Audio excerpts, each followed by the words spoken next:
Muammar Gaddafi was a complex and contradictory figure. He was a Bedouin boy who rose to lead Libya for over 4 decades, a revolutionary who overthrew a monarchy, yet ruled with an iron fist. Gaddafi sought to modernize Libya and elevate its global standing. He dreamed of a united and prosperous Africa. His rule was marked by both progress and repression. Gaddafi tolerated no dissent and committed numerous human rights abuses. Gaddafi's Libya was a paradox, a country of contradictions. Understanding Gaddafi's rule is essential to comprehending Libya's current chaos. In 2011, the Arab Spring swept across North Africa and the Middle East. Protests erupted in Tunisia, Egypt, and Libya demanding an end to autocratic rule and greater political freedom. In Libya, the protest quickly escalated into a full-blown civil war.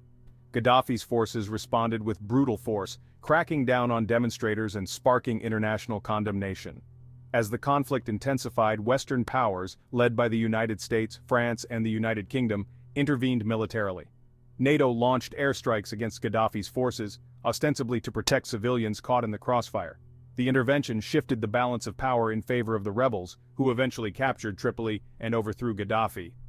The NATO intervention remains a highly controversial topic. Supporters argue that it was necessary to prevent a humanitarian catastrophe, as Gaddafi had vowed to cleanse Libya house by house. Critics, however, contend that the intervention was illegal and motivated by ulterior motives, such as regime change and control over Libya's oil resources. The West's intervention in Libya was driven by a complex interplay of geopolitical and economic interests. Gaddafi's Libya, despite its authoritarianism, had become a thorn in the side of Western powers. His independent foreign policy, support for anti-Western movements, and nationalization of Libya's oil industry had long irritated Western governments. Moreover, Gaddafi's ambitious Pan-African vision, which included plans for a unified African currency and military force, was seen as a potential threat to Western influence on the continent. A united Africa, with its vast resources and economic potential, could challenge the existing global order and undermine Western hegemony. The possibility of Gaddafi succeeding in his Pan-African ambitions, coupled with the desire to control Libya's substantial oil reserves, likely played a significant role in the West's decision to support his removal.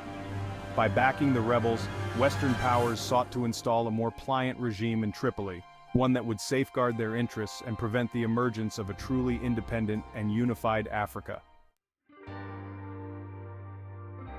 Muammar Gaddafi's Pan-African vision was a cornerstone of his ideology and foreign policy. He believed in a united and powerful African continent, free from Western interference.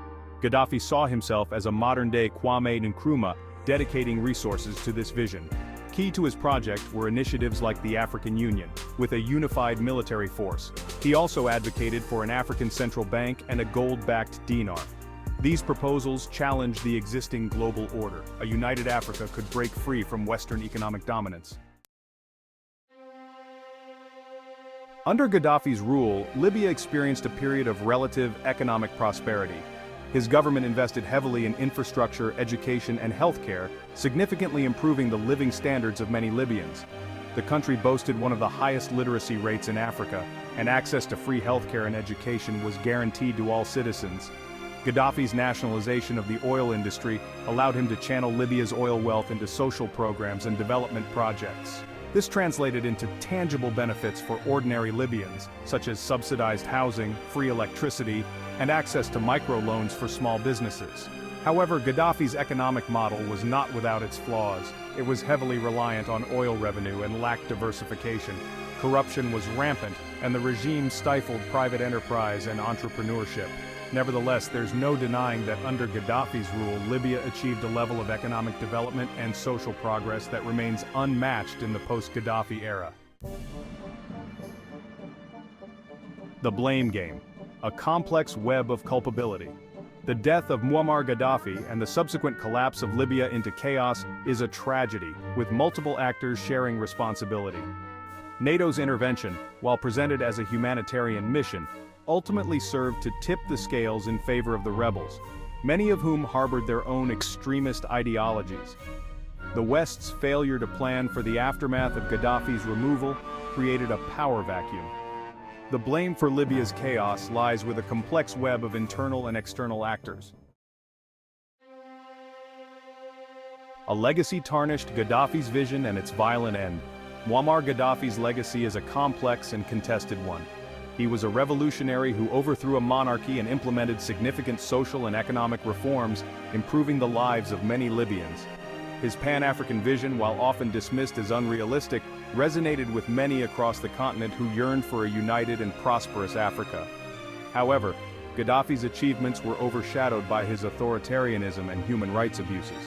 His regime was responsible for the torture, imprisonment, and deaths of countless Libyans who dared to oppose him. His violent end, captured and killed by rebels, marked a tragic end to a rule marked by both progress and brutality. Gaddafi's death, while celebrated by many Libyans and Western powers alike, ushered in an era of chaos and instability that continues to plague the country. The hopes for a democratic and prosperous Libya, fueled by the optimism of the Arab Spring, have been dashed by internecine conflict, political fragmentation, and economic collapse. The Libyan quagmire, a breeding ground for instability. In the aftermath of Gaddafi's downfall, Libya descended into a quagmire of violence and instability. The country became a patchwork of competing militias, each vying for control of territory and resources. The absence of a strong central government created a power vacuum, allowing extremist groups, including ISIS, to gain a foothold in the country. The proliferation of weapons looted from Gaddafi's vast arsenals further fueled the conflict, turning Libya into a major arms trafficking hub. The porous borders and weak state institutions made it easy for weapons to flow across the Sahel region, exacerbating existing conflicts and instability in neighboring countries like Mali, Niger, and Chad. The Libyan conflict has also had a devastating impact on the country's economy. Oil production, the lifeblood of the Libyan economy, plummeted as infrastructure was damaged and foreign companies fled the country. The once promising tourism industry collapsed and unemployment soared. The humanitarian crisis worsened, with millions of Libyans displaced internally and externally, seeking refuge from the violence and poverty. The price of intervention lessons unlearned.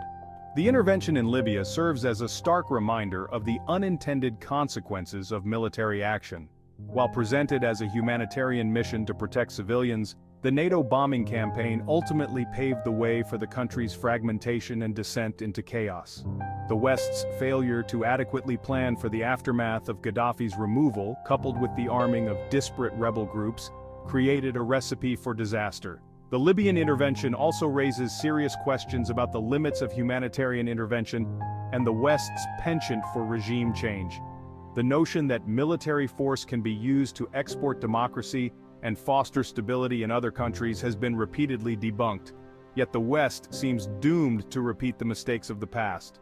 The Libyan case underscores the need for a more cautious and nuanced approach to international relations, one that prioritizes diplomacy, conflict resolution, and long-term engagement over short-sighted military solutions. The international community must learn from the tragic consequences of the Libyan intervention and avoid repeating the same mistakes in the future. The future of Libya, a nation adrift. More than a decade after the fall of Muammar Gaddafi, Libya's future remains uncertain. The country is still grappling with the legacy of his rule, the consequences of the NATO intervention, and the challenges of rebuilding a shattered nation. The ongoing conflict has left the country deeply divided, with no clear path towards lasting peace and stability. Despite numerous attempts at brokering a political solution, Libya remains fragmented, with two rival governments vying for legitimacy and control. The presence of foreign powers, each backing different factions, further complicates the situation, turning Libya into a proxy battleground for regional and international rivalries. The future of Libya hinges on the ability of its people to overcome their differences, forge a national consensus, and rebuild their country. It will require a concerted effort from all segments of Libyan society, as well as sustained support from the international community to heal the wounds of the past, address the root causes of the conflict, and create a more peaceful and prosperous future for all Libyans. Conclusion: Gaddafi's ghost and the future of Africa. The death of Muammar Gaddafi and the subsequent collapse of Libya cast a long shadow over Africa. It serves as a cautionary tale about the perils of foreign intervention, the fragility of state institutions, and the challenges of building lasting peace and stability in post-conflict societies. Gaddafi's Pan-African vision, despite its flaws, resonated with many who dreamed of a more united and prosperous continent. His demise, while celebrated by some, has left a void in African leadership. It remains to be seen whether a new generation of leaders will emerge to champion the cause of African unity and development. The future of Africa lies in the hands of its people. It requires a commitment to good governance, sustainable development, and peaceful conflict resolution. The international community must play a supportive role, respecting African agency and working in partnership with African nations to address the continent's challenges and unlock its vast potential.